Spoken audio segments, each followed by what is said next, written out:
Pwede tudluan ng maestra. Tudluan kung saan pag-absent. Fourth quarter, by the way. Last 10 minutes. Cross-court pass, wide open. Aldous Turculas. That's good. Tabla tayo. 4:58 apiece. When in doubt, shoot! As Aldous Turculas na patingin sa bench ng taga-UP Fighting Maroons. Former team nito si Aldous Turculas. Exactly. Noy against Kalima. Good stop by Noy. Off the glass. Wow. This guy is really a certified scorer. A professional scorer. 60-58. Cross-court. Stepping on the line. James Payusing applauding Di Makulangan on that help tag.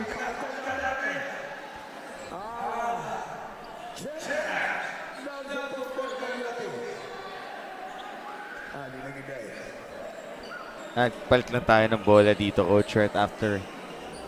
Wala pang 1 minute, but pati yung bola pinapawisan.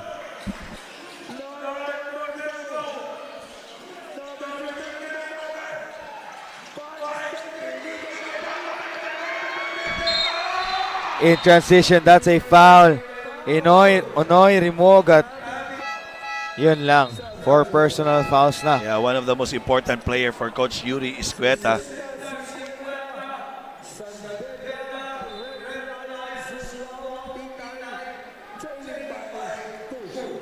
Right on our screen, Vice Mayor Boss Rick Oligario and Board Member Dr. Ralph De Los Santos.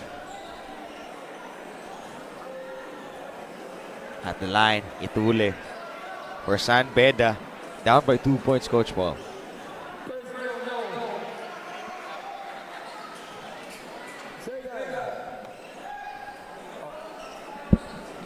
Second free throw coming.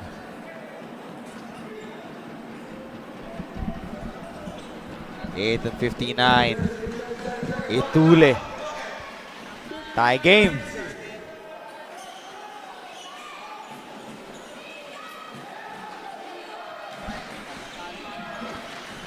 The fans. Correction. It is 60-59 pala. Isang free throw lang yun ay pasok doon. Baila. Nowhere to go. Goes to Alter. And Sean with that control. Wala nang mapuntahan doon si Baila, but Alter clearly reading that 45 cut. Ganda ng cut na ginawa. Whoa! Aldous Turculas with a dunk attempt right there. Sayang, good backdoor play. Communication there for Reyes. Itule. Goes forward. Kalimag. Fars. Misses. Put back. Dito kay Turculas. This guy is a workhorse. A junkyard dog. A junkyard pit bull for the San Beda Red Lions. Moving without the ball, Nino. Crashing the boards. Yun yung mga gusto mo as a coach. Baila. Iniguez. Handoff. Ogana. That is a foul. Yup, hatak na hatak. O baka coach's decision yan for Coach Gold Monteverde. Inbound for UP. Labas sila kay Baila. Against a smaller defender. Here comes the screen. Baila tries to attack. Baila scores. Too much to handle there for Marcelo. Mahaba, matangkad, magaling. Baila more. 2 points. Reyes, one-on-one against Puyos. Goes inside the drive, the drop. May foul na para sa UP doon. Good call by referee there. Clearly a foul, a pushing foul for Puyos. Maganda yung pasa. Itong si Noy Rimogat, para po sa kaka-tune in pa lang, pinalitan na dito ni Coach Goldwyn because of that personal fouls. May foul yun against VJ Pre. Clearly a foul there on VJ Pre against Itule. Good read there for Reyes. Kitang-kita niya sa gitna.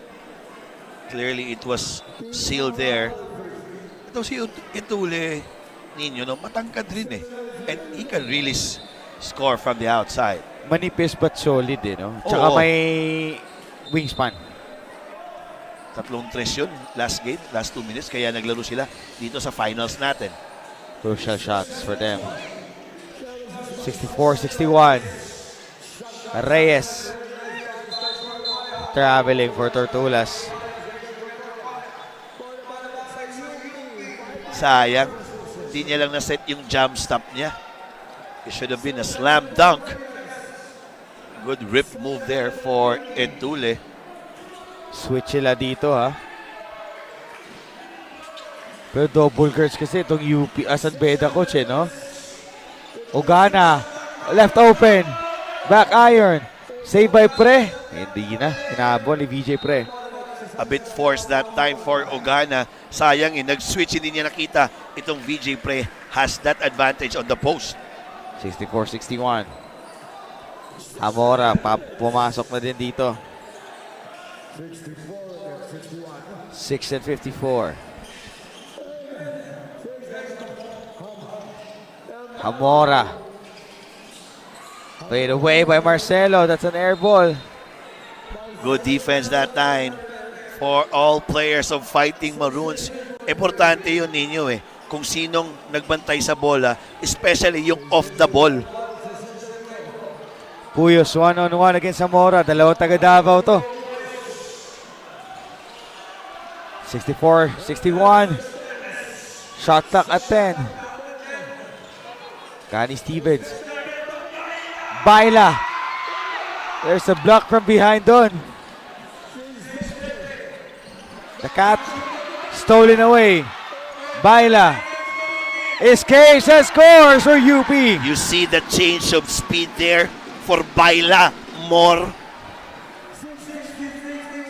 5-point lead for UP. This is basketball is all about, Nino. The best collegiate program of the Philippines, arguably. Lina. Too strong. Offensive rebound, Marcet. 8 sa shot clock natin. One-on-one against Gani Stevens. Fires for 3. That's an air ball at 24-second shot Yeah, clock matagal violation. lang yung desisyon ni Torculas doon. Akala ko atakihin niya na. As you can take a look at this replay. Good defense shown there for the Fighting Maroons. Kaya nga itong Ogana. So nice, we need to say it twice. A change of speed from Primera diretso Quinta.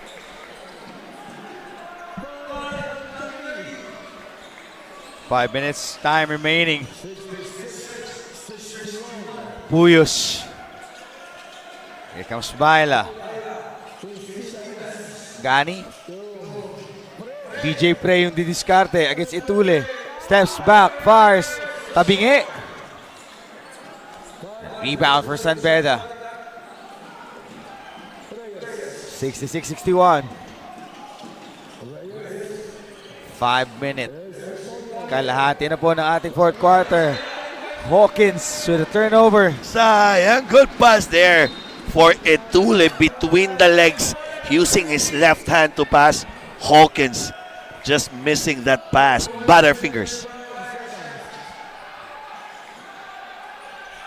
Puyos. 4 minutes. Long shot for Puyos, but offensive rebound for Gani Stevens. You know, credit to Hawkins there. Wala na talaga siyang magawa. Maganda yung posisyon nila. Mahaba lang tong Gani Stevens. 7-point lead itong hinahabol. Reyes.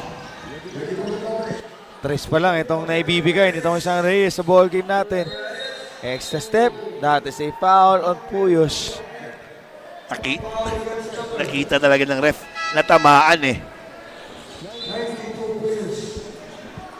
James Payosing papasok ngayon for UP at may report sa atin si Flo De La Hoga para kay James.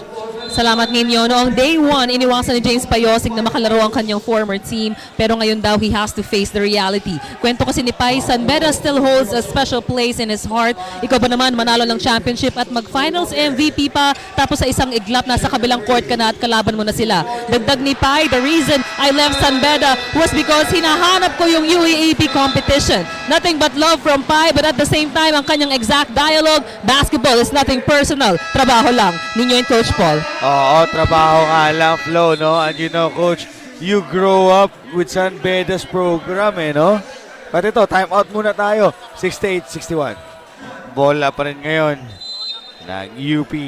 4 minutes and 9 seconds. Very important defensive stop now for San Beda Red Lions. Wow, Titay. They need to stop here. Mismatch. Mano a mano. Clearly that's a traveling call there.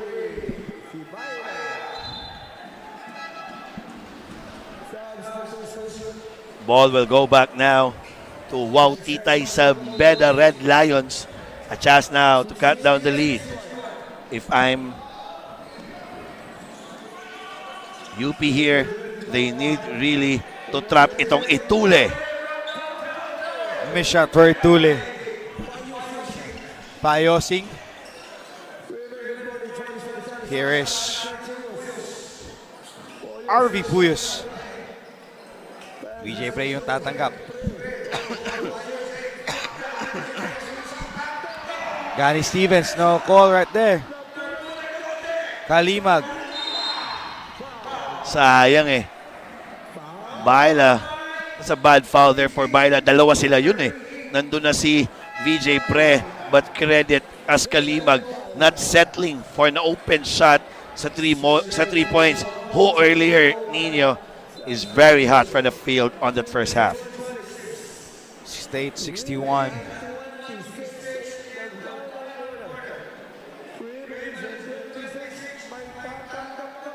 Kalimag at the free throw line.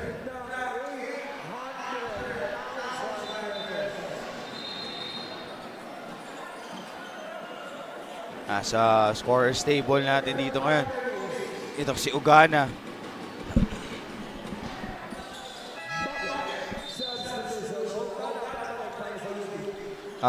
Sit down. Yep, I like the substitution Nino of Coach Gold Monteverde. Ugana has been playing superb basketball this week, all tournament long.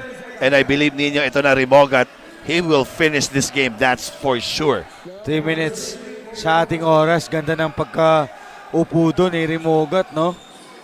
Mahaba din yung kanyang pahinga dito. VJ Pre. Tonoy Rimogat, 4 seconds. Rimogat fires. Nagawa ng rebound. Payosing has it. Extra feed. And the score by VJ Pre. Too much length there for UP as Payosing clearly seeing itong VJ Pre. He has that seal against De La Rama.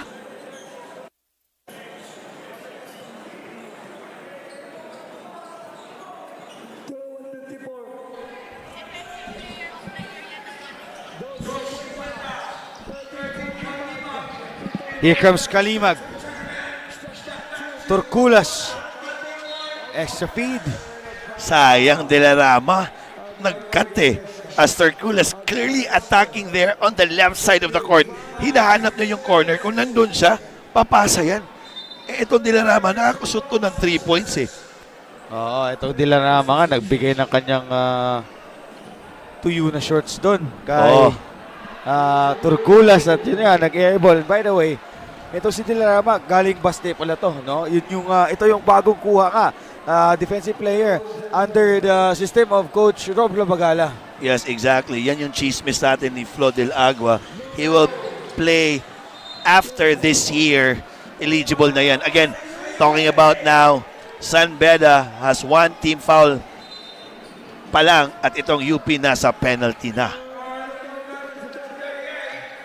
2 minutes sa ating oras. Rimogat to 130. 12 seconds to shoot. James Payosing. Gusto niya ng one-on-one against De La Rama. Payosing, extra feed. Deflected by Kalimag. Nope, recovered. Rimogat lets it fly. Rebound for San Beda. Yes, good decision there for Payusing to drive. Ang problema lang yung pasa. Hindi niya nakita itong Ugana open on the left side of that corner. Hindi lang niya pinasa as he decided to pass it to Gani Stevens. 70-62. 2 minutes. Reyes, long shot. Guys, Stevens, last 2 minutes na lang. Grabe, ramdam natin yung maos ng ating Barker, no? Kung yung last 2 minutes na yun, umabot yun ng 150, no? Yes, exactly. Yossi lang yan. Okay na yan. Wow, big rebound by James Payosing. Grabe talaga itong Payosing eh. That's what I've been talking all tournament long, Nino. Si Payosing, pag nasa kanya yung bola, parang galit eh. Always goes hard to the basket. Always goes hard for that rebound. 1:30. UP up by 8. Reyes goes to Kalimag. Kalimag tries to attack. Libre. Cuts down the lead to 6. Wow, Kalimag there answering the whole entire UP Fighting Maroons in your face against James Payosing. Noy Rimogat. 1-on-1 against Reyes. Rimogat. Cross court. BJ Pre. Ugana. Big shot again. He is the man. Russell Ugana. When in doubt, shoot. As Russell Ugana Technical free throw. One throw will be awarded to number 5, Reyes. They've already been given a warning a while ago. Basket. And balls to play. 7-6. So that's a technical foul on Coach Goldwyn Monteverde. Oh, medyo, again, na-high blood lang konti, no? The question is, will that free throw will hunt them, Nino, down the line? Pumasok eh. Oo, pumasok. So, 8 puntos na lang ito. San Beda's ball position here. Reyes. Kalimag, big shot. Wow, good back shot there by Gani Stevens. Good stop for UP and for Ray Rimogat. You know, just give him the ball, Nino. He knows what to do here. No need for a screen. Just melt down the clock. Maybe around 7 to 6 seconds, pwede kang atake. As Hamora clearly talking on Rimogat there na wag mo nang kunin yung bola.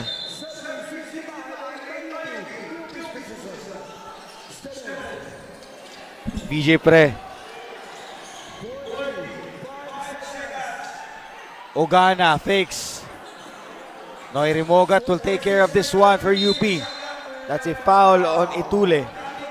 That will be their second team foul. You know, alam ko ano sasabihin ni Coach Yuri dito. Man to man lang tayo. We can switch all. Pag may double, pwede. You know, just risk to, you know, just try to steal in a foul.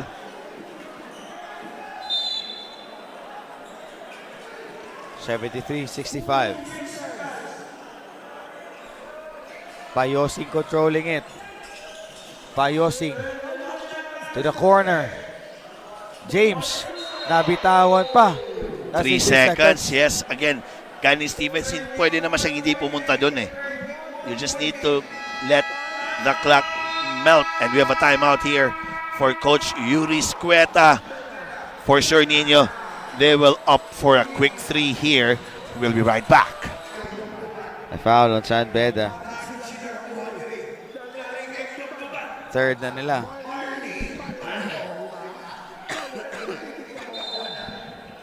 Coach Andre Santos dito. Nagsasabing no foul daw. Zamora with a foul. Oh,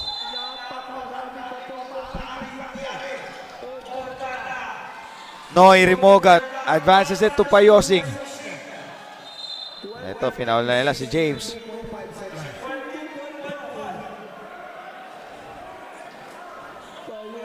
$73.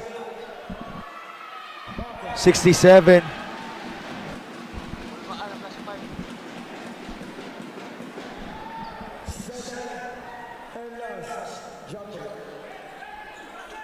second free throw.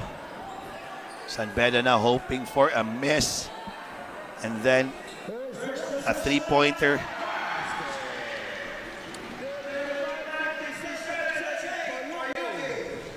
Reyes. Turkulas. Zamora fires. Nope. Rebound by Hawkins. And out of bounds yan. Really playing good basketball for the Red Lions. Wow, Titay. And you know, congratulations to the both squads. UP Fighting Maroons will win and go home with 800,000 cash. Congratulations. And we all know, Nino, that's a blessing, no, for the team. But it's not, the money is not that important. It's the learning here. Especially, we've seen how Di Makulangan from the bench is very good. How Ogana played his hearts out, making crucial basket for the coach-led Goldwyn Monteverde of the UP Fighting Maroons.